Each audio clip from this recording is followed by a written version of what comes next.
पीके के गवर्नर ने ये क्यों कहा है कि केपीके की गवर्नमेंट जो कि पीटीआई की है उनकी रिट ख़त्म हो गई है। ऑन दी अदर हैंड ख़बरें ये कि जो केपीके की काबीना है वो बहुत अहम इक़दाम करी है। टाक और लकी मरवत के 790 से ज़ायद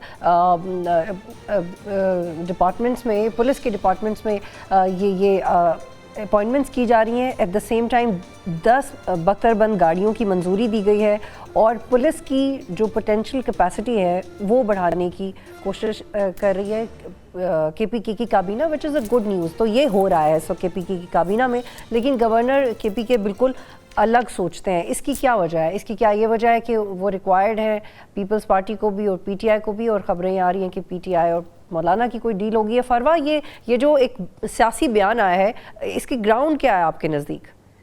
क्या रेट कमजोर क्यों कह रहे हैं? मुझे लगता है कि जो फैसल करीम कुंडी साहब ने बयान दिया है ये on a very solid grounds है।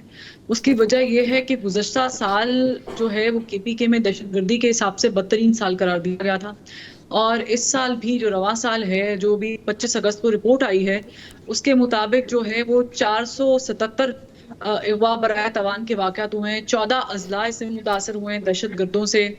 और पुलिस फोर्सेस ने जो कार्रवाई की है, काउंटर टेररिज्म डिपार्टमेंट ने जो कार्रवाई की है उसमें 117 लोग मारे गए हैं, 229 जो है उन्होंने गिरफ्तारियां भी डाली हैं वगैरह वगैरह। लेकिन उसके बावजूद यहाँ पे एक बड़ा सवाल ये है जो कि आई थिंक फैसल करीम कुंडी वांटेड टू एड्रेस, वो ये था कि पाकिस्तान तहरीक इंसाफ का ये जो दौर है ये कोई नया नहीं है, उन्होंने नई गवर्नमेंट नहीं संभाली है, वो इस सूबे में पहले भी थे और उससे पहले भी थे। तो राइट फ्रॉम 2018 वो इस सूबे को हैंडल कर रहे हैं। तो उन्होंने अभी तक ऐसे सॉलिड इकदामात सूबाई हुकूमत ने क्यों नहीं किए कि जिससे वो दहशत गर्दों की जड़ तक पहुंच सकें या उस पर काबू पा सकें। और इस सरजमीन ने नो डाउट ये बहुत सॉलिड लोगों की सरजमीन है, और यहाँ पर इस सरजमीन पे बहुत कुर्बानियां दी गई हैं, ना सिर्फ हमारी फोर्सेस की जानिब से बल्कि हमारे बच्चों का खून इसमें शामिल है, हमारे जवानों का खून इसमें शामिल है। तो जो एड्रेस करने वाली चीज है जिसपे फैसल करीम कुंडी साहब बिल्कुल ठीक कह रहे हैं कि लम्हा फिक्रिया है कि इस सूबे में दहशतगर्द आते कहाँ से हैं, लाए कहाँ से जाते हैं, जो असले है, ये बहुत सारे क्वेश्चंस हैं जिसको मेरा ख्याल से इट्स टाइम टू एड्रेस। इंतहाई अहम नुक्ता मोहम्मद आदिल साहब कि दहशतगर्द आते कहाँ से हैं। पीटीआई की गवर्नमेंट में ही फैज़ हमीद के साथ मिलकर केपीके में मुज़ाकरात शुरू किए। फेडरल गवर्नमेंट में किसी को नहीं पता था, पार्लियामेंट के फ्लोर के ऊपर किसी को नहीं पता था, सदर के एक इंटरव्यू और पीएम के एक इंटरव्यू के थ्रू पता चला कि मुज़ाकरात शुरू हो गए। उस वक्त भी हथियार केपीके में आ रहा था, किसी ने उसका रिस्पॉन्सिबिलिटी नहीं ली। तो अब अगर कुंडी साहब ये बात कर रहे हैं तो फिर इसके असल जिम्मेदारान की तरफ जाना चाहिए ना, बजाय कि वो सिर्फ केपीके गवर्नमेंट को ठहराएं, क्योंकि इसको इस्टेब्लिश करने में बहुत सारे और लोग भी इन्वॉल्व हो जाएंगे, सिर्फ केपीके की गवर्नमेंट नहीं। जो फैसल करीम कुंडी साहब का है वो तो एक सियासी लफ्जी गोलाबारी है, लेकिन जो हकाइक है वो बिल्कुल उसमें कोई दो राय नहीं है कि ये तीसरी गवर्नमेंट है तहरीक इंसाफ की। जो पिछला उनका दौर था जब सूबे में भी और मरकज़ में भी जो हुकूमत थी, तो जो दहशतगर्दों को वापस लाया गया, उनको सज़ाओं के बावजूद माफ़ी दी गई और उनको केपीके में दोबारा स्पेस मिली और उन्होंने अपने आप को दोबारा स्ट्रॉन्ग किया, जिसके बाद से हमने देखा है कि जो 2013 में दहशतगर्दी जितनी अरूज में थी और एपीएस के बाद एक मुश्तरका लाहेमल के बाद जो ऑपरेशन हुआ था उसमें जो है वो दहशतगर्दी तकरीबन ख़त्म हो गई थी। लेकिन हमने फिर अब देखा है कि 2018 के बाद जो हुकूमत बनी है और अब जो है दहशतगर्दी के मुसलसल वाक़यात हो रहे हैं, ना सिर्फ केपी में हो रहे हैं बल्कि पूरे मुल्क में उसके असरात जो हैं वो हैं।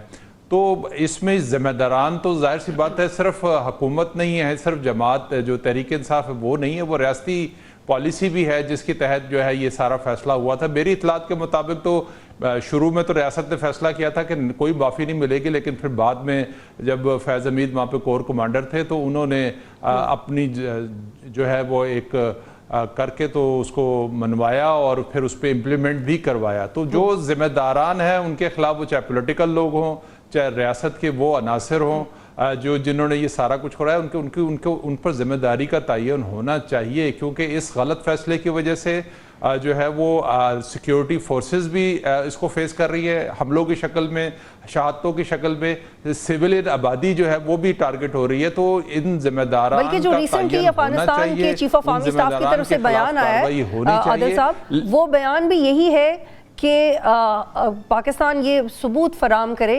कि जो दहशतगर्द ग्रुप्स हैं वो अफगानिस्तान में है या नहीं, और ये भी एक डिप्लोमेटिकली ठीक बयान नहीं है। इफ्तिखार साहब, ये जो अली अमीन गंडापुर साहब और फैसल कुंडी की चपकलिश चलती रही 1-1.5 माह से, लफ्जी लड़ाई भी थी, एक दूसरे पे इल्ज़ामात भी लगाते थे। गंडापुर साहब कहते थे कि आप हमारे 1000 अरब जो बनते हैं, 1500 अरब जितने भी पैसे बनते हैं वो वापस करें इंज़माम के बाद। तो इसमें किसको ज़्यादा जिम्मेदारी बनती थी कि वो रिस्पॉन्सिबली बिहेव करें, क्योंकि वो गवर्नर थे और ये सीएम थे, तो किसको पिक करेंगे आप? देखें बतूल, जो हमारे चीफ मिनिस्टर हैं और गवर्नर हैं, मेरे ख्याल में दोनों नॉन सीरियस लोग हैं। जिस किस्म की बयानबाजी और जिस किस्म की जुबान जो है वो पॉलिटिकल प्लेटफॉर्म पे जो है वो की जाती है, वो नामुनासिब ही नहीं है बल्कि हैरानकुन है कि इस लेवल के लोग इस किस्म की बातें जो है वो करते हैं। जहाँ तक आज के बयान का जो है वो ताल्लुक है, अफसोस के साथ ये कहना पड़ता है कि फैसल करीम साहब अगर ये सवाल पूछ रहे हैं कि दहशतगर्द कहाँ से आ रहे हैं और कहाँ को जा रहे हैं, तो जो उनका होम डिस्ट्रिक्ट है, जो चीफ मिनिस्टर का भी होम डिस्ट्रिक्ट है, दोनों डीआई खान से, वहाँ रात के टाइम पर टीटीपी जो है वो चेक पोस्टें बनाकर सरकारी मुलाजिमीन की तलाशी जो है वो लेती है। बल्कि परसों ही जो है एक लेफ्टिनेंट कर्नल और उनके साथ एक डायरेक्टर लेवल के बंदे को जो है, 3 बंदों को अगवा करके जो है वो मस्जिद से जो है वो ले गए, जिनके लिए अभी जो है नेगोशिएशंस जो है वो जारी हैं। तो जो फैसल करीम साहब का बयान है वो ऑब्वियसली अपनी जगह जो फैक्ट्स हैं उनको तो रिप्रेजेंट करता है, लेकिन वो उनको उस जिम्मेदारी से जो है वो मावरा नहीं करता जो उनके ऊपर जो है वो बनती है कि वो भी इसी सिस्टम का हिस्सा है। क्योंकि जो सिक्योरिटी है, नेशनल सिक्योरिटी, वो प्रोविंशियल सब्जेक्ट नहीं है, वो फेडरल सब्जेक्ट है। और पिछली बातों का जो जिक्र जो है वो इस प्लेटफॉर्म से हुआ है और जो बार बार होता रहता है, मेरे ख्याल में वो प्रोसेस भी इनकम्प्लीट रह गया था। और अभी की जो सिक्योरिटाइजेशन की पॉलिसी है वो भी इनकम्प्लीट है। खैबर पुख्तूनख्वा के अंदर जो हालात हैं, जो एक्चुअल सिक्योरिटी के हालात हैं, मेरे ख्याल में मेन स्ट्रीम मीडिया भी उसे रिप्रेजेंट करने में कासिर है। ऑन ग्राउंड सिचुएशन जो फैसल करीम साहब और जो चीफ मिनिस्टर साहब हैं उनके कहने से भी ज़्यादा ख़राब है। एंड आई बिलीव कि फैसल करीम कुंडी साहब को ज़्यादा जिम्मेदारी का मुजाहरा करना चाहिए था, क्योंकि वो गवर्नर हैं और ये गवर्नर का ओहदा पाकिस्तान में फेडरेशन की नुमाइंदगी करता है, फेडरेशन यकसूई की नुमाइंदगी करता है, यूनिटी की नुमाइंदगी करता है, मुल्क की नुमाइंदगी करता है। आप इस ओहदे के ऊपर बैठ के सियासी स्टेटमेंट नहीं दे सकते थे, ये तकाजा आपके अपने ओहदे का था। तो ये बीइंग अ जर्नलिस्ट मैं क्रिटिसाइज करूंगी फैसल करीम कुंडी साहब को कि आपको ऐसे बयानात नहीं देने चाहिए थे।